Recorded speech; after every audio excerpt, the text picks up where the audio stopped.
నెల్లూరు జిల్లా వెడవలూరు మండలం చౌకచర్ల గ్రామం గిరిజన కాలనీలో గిరిజనులు మీడియా సమావేశం నిర్వహించారు.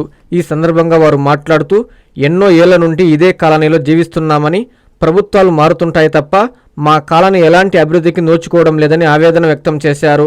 2 రోజుల క్రితం మోంతా తుఫాన్ ప్రభావంతో ఇళ్లలోకి నీరు చేరి గోడలు సైతం పడిపోయాయని వాపోయారు. వర్షపు నీరు ఇళ్లలో చేరడంతో ప్రభుత్వ పాఠశాలలో ఉండడం జరిగిందన్నారు. కానీ ప్రభుత్వం అందిస్తున్న సరుకులు తమకు ఇవ్వలేదన్నారు.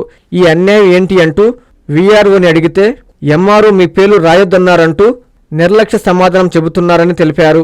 తమపై కక్ష సాధింపు చర్యలు మంచివి కావని తెలిపారు.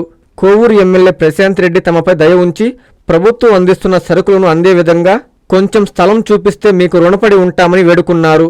ఓ పక్క చీకటి మరుగు వల్ల విషపురుగులు, పాములు ఇళ్లలోకి చేరుతున్నాయని, పిల్లలను పెట్టుకుని బిక్కుబిక్కుమంటూ బ్రతుకులు సాగిస్తున్నామంటూ వారి బాధను వ్యక్తపరిచారు.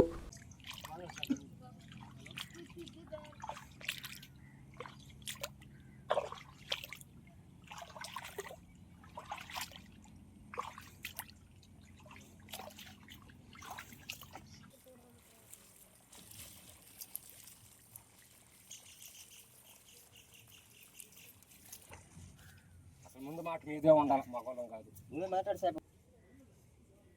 మేము అందరం బాధపడతాము. ఒకరికొకరు 10 సంవత్సరాల నుంచి ఇక్కడే ఉన్నాం. మేము ఇక్కడే ఇక్కడే చేసుకుంటాము. ఏటా ఇదే గాలి వాళ్ళు ఏ తుఫాన్లు జరుగుతుంటే మాకు అన్నీ సరిపగ్రం అందుతున్నాయి.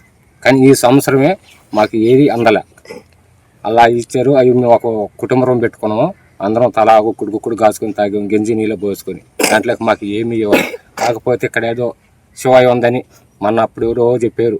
ఆ శివాయి గడ మాకు చూపిలే, చెందలే. కానీ మేము ఏటా ఈ వర్షంలో ఈ బురదలో అల్లాడితే పోతున్నాం. పిల్లకలు మాకు గుక్కుడు తల అన్నది తెలియదు. మన వర్షం ఏది అందలేదంటే ఏం అందలేదంటారు మీరు? మాకు మిగతా సరుకులు మాకేం రేషన్ బియ్యం 5 కేజీలు మాకు ఇంటింటి సప్పనిచ్చారు. అవతల నుంచి మాకేమి అందుబాటు కాలేదు, జరగలేదు. కానీ మేము మటుకు మా సరుకులు ఏం మాకు ఉన్నాము.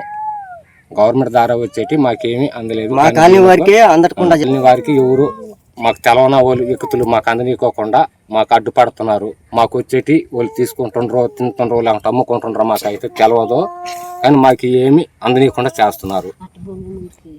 మన వర్షాల్లో అక్కడికి వెళ్ళారా స్కూల్ దగ్గరికి? మీరు మేము పెద్ద స్కూల్ బాగాలేదు సార్. ఇక్కడ మా సంఘంలో స్కూల్ మేము అక్కడ వచ్చారు. ఎంఆర్ఆవు వచ్చారు, ఆయన యువరావు వచ్చారు, వాళ్ళందరూ వచ్చారు. మా లిస్ట్ అంతా మొత్తం పేరున పిల్ల మొత్తం పేర్లన్నీ రాసుకున్నారు, వెళ్ళిపోయారు. కానీ ఎంఆర్ఆవు మటుకు ఒక్క మాట అన్నాడు, మీరు వాడికి పోగోదా చెందగోదాడు. ఎంఆర్ఆవుతో నేనే మాట్లాడినా. మేము వాడికి పాలేము సారు. సన్నపిల్లలు వాళ్ళందరూ పిల్లలు వేసుకొస్తారు. బాత్రూమ్ కూకుంటూ వాళ్ళకి మాకు గొడవలు పడుతుంటాయి. మేము వాడికి పాలేము సారు. ఏటా ఎప్పుడు సంవత్సరం మా స్కూల్లోని మేమే ఉంటున్నాము అని ఎంఆర్ఆవుతో మాట్లాడినా. ఎంఆర్ఆవు వాడి నుంచి ఏం గడ పలకల, ఒక మాట గడ చెప్పాల. మాకు దోషం తాళాలు చూపిస్తే తాళాలు మంది జరిపోతాయి. సంవత్సరం ఏడ బురదలైనా ఉండాల్సి వస్తుంది. మంచి అంటే వానల్లో బడి లేక బావాల్సి వస్తుంది. ఆ నుంచి మళ్ళీ పెద్ద బడి కాడికి రమ్మంటే ఆడబోయేది మేము. పెద్ద బడి కాడికి తిండి కాడ తెచ్చుకున్నాం. 10 కేజీలు బియ్యాలు ఇచ్చారు. మేము వండుకున్నాము. ఏడ పెట్టుకుని బయలుదేరి బండుకుని వద్దలో మేము అక్కడి నుంచి కొంతమంది కుటుంబాలు బయలుదేరినామన్నారు. మేము అట్లా కుటుంబాలు 2 కుటుంబాలు తింటామన్నాం. ఈ గుర్తులు మాకైతే స్థలాలు మాకు ఈ బియ్యాలు మాకు ఇవన్నీ అనవసరం.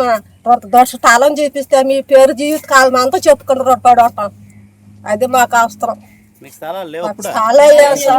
10 సంవత్సరాల నుంచి మా గిరిజన కాలంలో చల్లయ్య అనేది అనేవాళ్ళు వాళ్ళకి గూడు చోటు అనేది లేకుండా ఉండింది. కానీ వాళ్ళు నిరాశ్రయ ఉండటం వల్ల నా దగ్గరకు వచ్చి అడిగితే నా దగ్గర అయితే స్థలం లేదు, శివాయి స్థలం ఉంది, తల దాచుకునే పని దాచుకోమని. వాళ్ళు ఆ శివాయి స్థలం లేని 10 సంవత్సరాల నుంచి ఉంటున్నారు. ఏ ఎమ్మెల్యే వచ్చినా ఇదిగో స్థలం ఇప్పిస్తాం, గవర్నమెంట్ ల్యాండ్ అడిగితే చూసి ఇప్పిస్తాను అంటున్నారు. కానీ ఇవ్వటం లేదు. ఇప్పుడు ఈ ఎమ్మెల్యే కూడా చెప్పాము, ఇది ఇక్కడ 40 సెంట్ల భూమి ఉంది శివాయి మేడం, దాన్ని ఏదో మీరు సర్వే చేయించి ఇప్పించండి అని చెప్పాము నాయకుల ద్వారా. వాళ్ళు సర్వే చేసి ఇస్తా అన్నారు. కానీ ఇంతవరకు దాని గురించి మాకు ఏ స్పందన రావట్లేదు. వీళ్ళు ప్రతి ఏటా గాలివాన వచ్చినా మా గిరిజన కాలనీలో తలదాచుకుంటున్నారు. వాళ్ళకి గవర్నమెంట్ ద్వారా వచ్చే ఏదైనా కూడా వాళ్ళకి చెందుతుంది. కానీ ఈ సంవత్సరం అదేవిధంగా కూడా వీళ్ళ మా గిరిజన కాలనీలో ఉన్నారు. అని ఎంఆర్ఆర్ గారు, విఆర్ గారు వచ్చారు. వాళ్ళని చూసుకొని ఏందా మీ పరిస్థితి ఏంటంటే ఇది ఇంతమంది ఉన్న కుటుంబాలు ఎన్ని ఉన్నాయి సార్ అని చెప్పారు. మీరు ఏమన్నా అక్కడ ఊళ్ళోకి వస్తారా ఏందని అడిగితే మేము ఊళ్ళోకి రాలేము సార్, మేము ఇక్కడే తలదాచుకుంటాం, మాకు ఏమైనా ఉంటే ఇవ్వండి అంటే సరే బియ్యం ఇస్తాం. అవి ఎట్లా చేసుకుంటారంటే మేము వండుకొని పక్కన ఇల్లు ఉంది, ఆ రూమ్లో వండుకొని తింటాం సార్ అన్నారు. సరే ఇచ్చిపోయారు. తలకు 5 కేజీలు ఇచ్చారు కుటుంబానికి, వండుకున్నారు, తిన్నారు. ఇప్పుడు కూడా ఆ శిబిరాల్లోనే ఉన్నారు.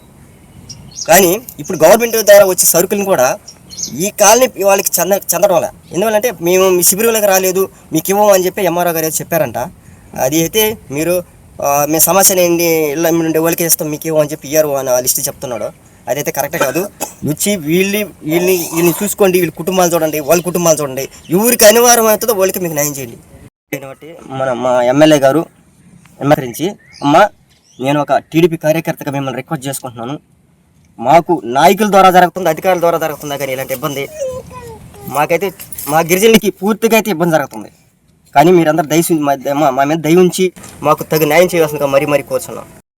అనధికార లేఅవుట్ల ఫ్లాటుల క్రమబద్ధీకరణ పథకము 2020 సవరణ.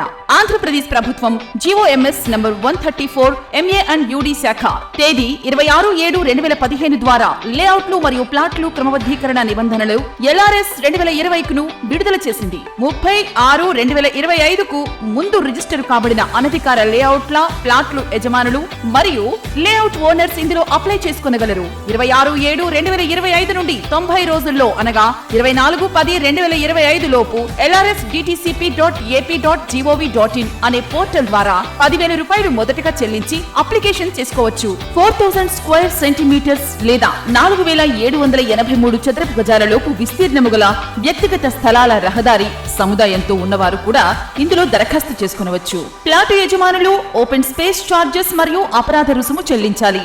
లేఅవుట్లలో 10% ఓపెన్ స్పేస్ లేని ఎడల ప్లాట్ల యజమానులు ఈ స్కీమ్ లో 14% ఓపెన్ స్పేస్ చార్జెస్ చెల్లించేవారు ఇప్పుడు 7% open space charges చెల్లించవలెను.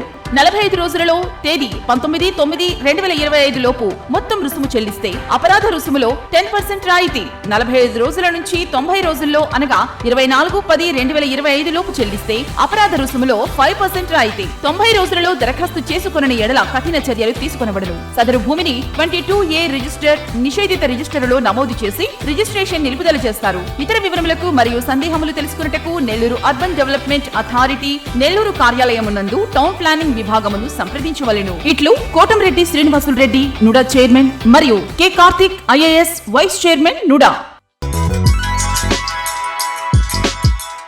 Hi Nilor, please subscribe to N3 TV.